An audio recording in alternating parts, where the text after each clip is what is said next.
Manitoba's NDP government says it's trying to fix the province's finances while updating the projected deficit for this year. The deficit has reportedly shot up sharply due to a combination of higher spending and lower revenues, sitting at $1.6 billion. Manitoba Hydro, the Crown-owned utility provider for the province, was expecting a profit this year, but changed its outlook to a loss after a dry summer reduced power generating water levels.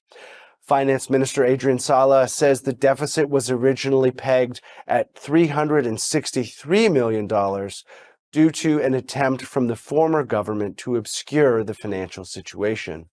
Joining us now to discuss Manitoba's financial hole is Logan Ross, Vice President Communications and Campaigns at Counsel Public Affairs. Logan, thank you very much for coming back on Forum Daily. Thank you for having me. So the finance minister has blamed essentially a dry summer for part of the deficit. What do you make of that justification? Look, I mean, obviously the dry summer and the loss of revenue at Manitoba Hydro is a major contributing factor to this $1.6 billion deficit. However, it isn't the only reason. In addition to the 610, less than expected net income at Hydro, which is, significant amount, there was also nearly $500 million in extra spending on health.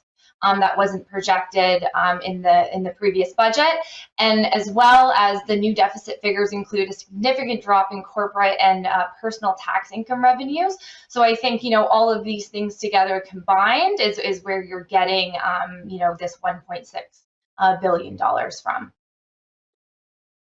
And on the question of hydropower, one of the big arguments in favor of hydro is that it's a energy source that can be used to combat emissions. But if climate change is creating more severe droughts, is that undermining hydro as a reliable energy source in the province of Manitoba? No, I don't think it is. I think Manitoba is fortunate. We have the cleanest energy grid in Canada, and because of that, it has contributed significantly to economic development in the province in the cleaning and green tech sectors.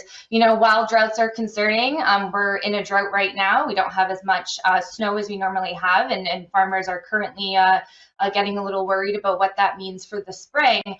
We've also had some very serious flooding over the past few years as well. So the weather is very unpredictable here. However, if we want to continue to have clean energy and have a clean energy grid, we need to start looking at diversifying our where we're getting our clean energy from here in Manitoba. In addition to hydro, they've started to announce wind and solar projects, and those are expanding. And then they recently just announced $500 million for two major projects to enhance capacity and meet growing demand. The bottom line is that we need to continue build and diversify our clean energy grid, but I don't think that undermines hydroelectricity as a reliable energy source here in Manitoba. And on the deficit and the size of it, has the government announced any measures to tackle the deficits, either tax hikes or spending cuts?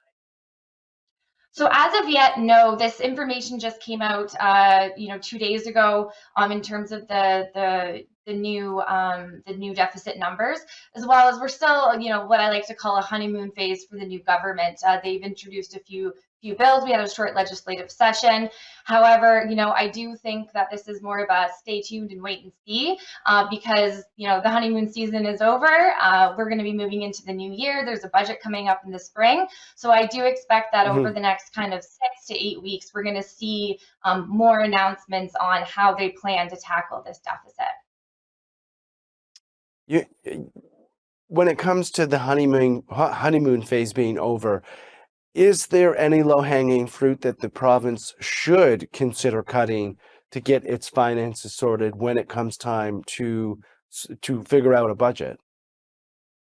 For sure. I think, as recently as yesterday, they indicated that they're starting to review some of the commitments, specifically the projects that haven't got underway yet, that were made by the previous government. So I'm sure we're going to see a lot more coming out in the the next few days.